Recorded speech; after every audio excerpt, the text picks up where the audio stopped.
Oh man, you guys, oh man.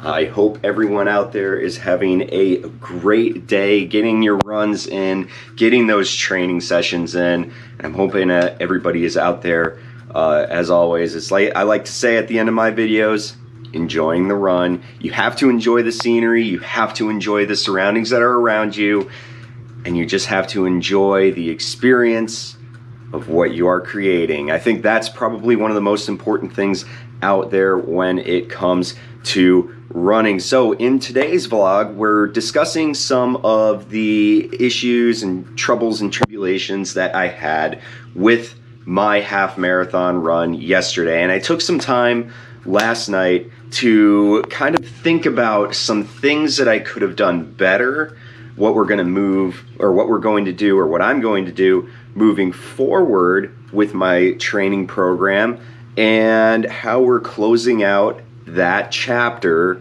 of my training regimen, my training block, and then what we're going to do to change moving forward.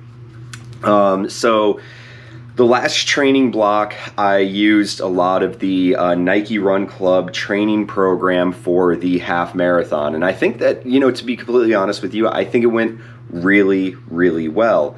I did follow pretty much to the T, week by week, how they wanted it done. And it did work for me. It helped create, more speed. It helped create more stamina. It really did help me. But I still think there's some areas that I could improve upon my running, my anaerobic, or my aerobic and my anaerobic cycle to help me become a better runner. And really, my next goal, you have to have like these, what I like to call peak races, or as some other runners call it, peak races.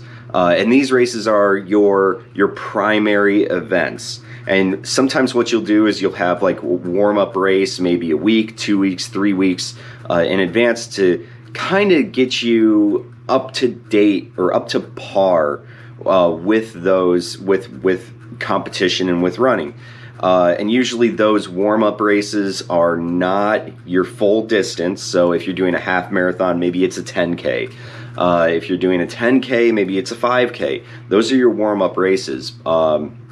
And then maybe if you're doing a full marathon, maybe a half marathon is your warm-up race. But either way, it's getting the training down to become a better runner. So my next peak race, what my goal is right now, is a live in-person race in St. Petersburg, Florida, for St. Pete Run Fest, which is in November.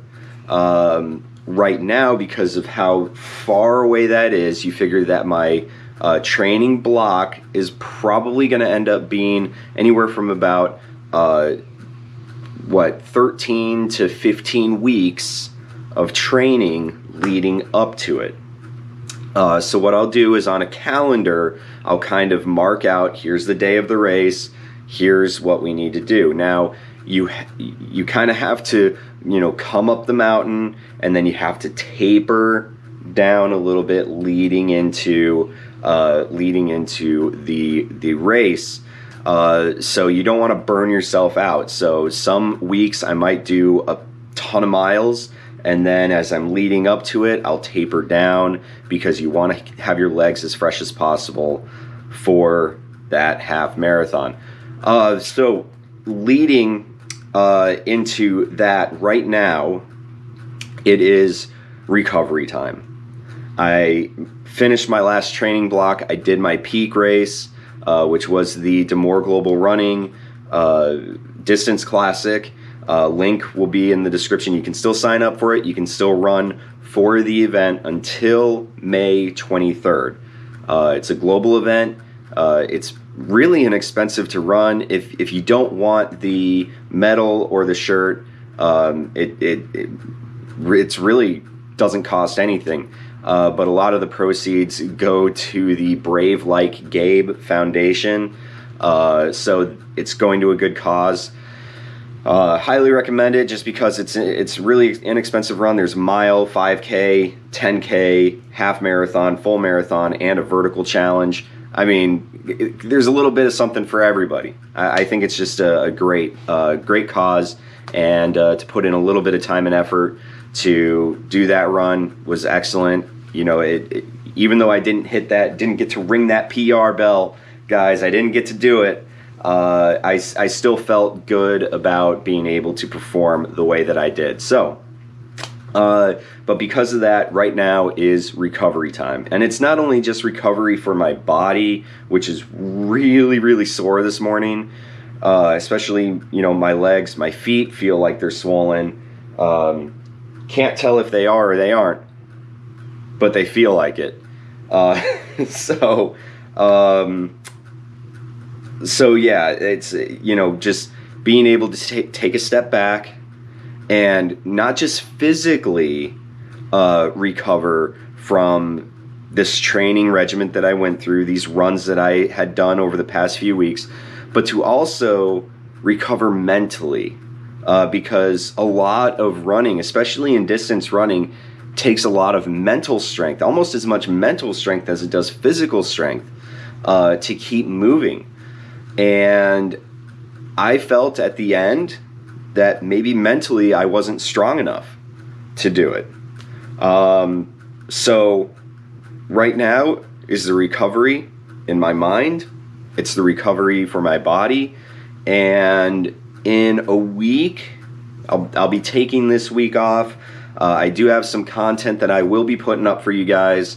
I do have an initial impression review on a new pair of shoes that I have, and a few other vlogs that will be going up. But I'll be taking this week off at least, and then picking up after this next week, and you know, some of the changes that I'm going to make to my training. And some of the changes that I'm going to make actually has to do with some strength training. That's something that I don't want to say that I neglected, because running, your different running paces can help gain strength in your legs. But I feel like where I was maybe a little bit weaker was around my core and my hips. I think we're a little bit weaker than I wanted them to be for that run. So what I'm going to be doing is I'm going to focus a little bit more on core strength. I'm going to focus on functional strength training. And what I mean by functional strength training is your balance, just your internal balance. You know, from, you know, just maybe standing on one leg and being able to hold that balance for an extended period of time. Doing just really functional strength training that will help your knees, your ankles, your feet to become stronger, my hips, you know, so on and so forth, to become stronger, because in the end, your balance, your gait cycle, everything is going to make you a better runner. So that's where I'm going to focus a little bit more attention on over the next few weeks, and then also focus on just some, you know, some weight training as well. Do some weighted squats, so on and so forth. Not really to bulk up top, because as a runner, you really don't want to carry a lot of weight up top here. You want to try to focus on your legs having a lot of strength and your upper body just kind of being there, I guess you could say. But that's not necessarily how I'm built. I've said it before, I'm a heavier runner. I'm not a thin, skinny guy. So for me, there will be some strength training to go, you know, for my arms, my shoulders, whatnot, you know, things that can kind of help my core out, I think is going to really be beneficial for me during the next training cycle. So, like I said, just going to fix a few things. I'm going to see if that kind of helps, and then, like I said, lead into the next training block to become a better runner and hopefully be better prepared for an in-person half marathon in November for the St. Pete Run Fest. Guys, thank you. Shoe reviews will be kind of a little bit slower at this particular point. I am getting close on a couple of shoes, so I am going to work on finishing up those, but the mileage is going to be tapered back quite a bit. But like I said, this week probably won't be putting in any miles on any of these shoes. I will be doing some walking just to keep everything functional and moving.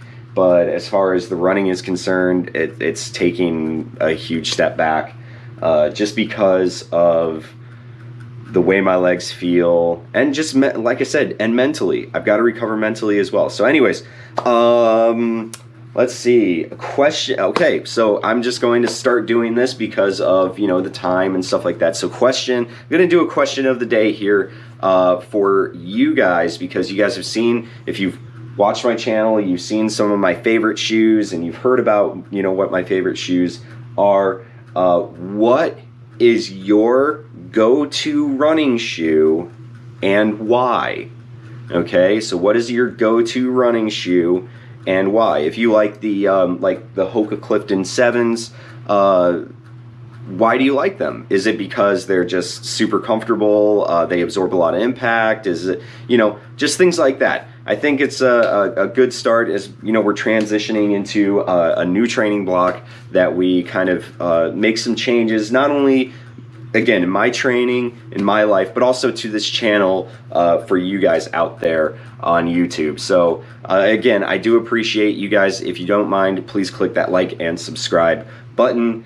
We're just gonna keep chugging along here, guys. That's all we can do, is just keep chugging along. And let's see. Let's see. I'll put a link or something in the description for one of my previous videos. We'll link it back to, let's do a shoe review. We'll maybe throw it back to the Reebok Floatride Energy 3.0s. How about that? So thank you guys again for watching, and as always, enjoy the run, guys. Thank you so much.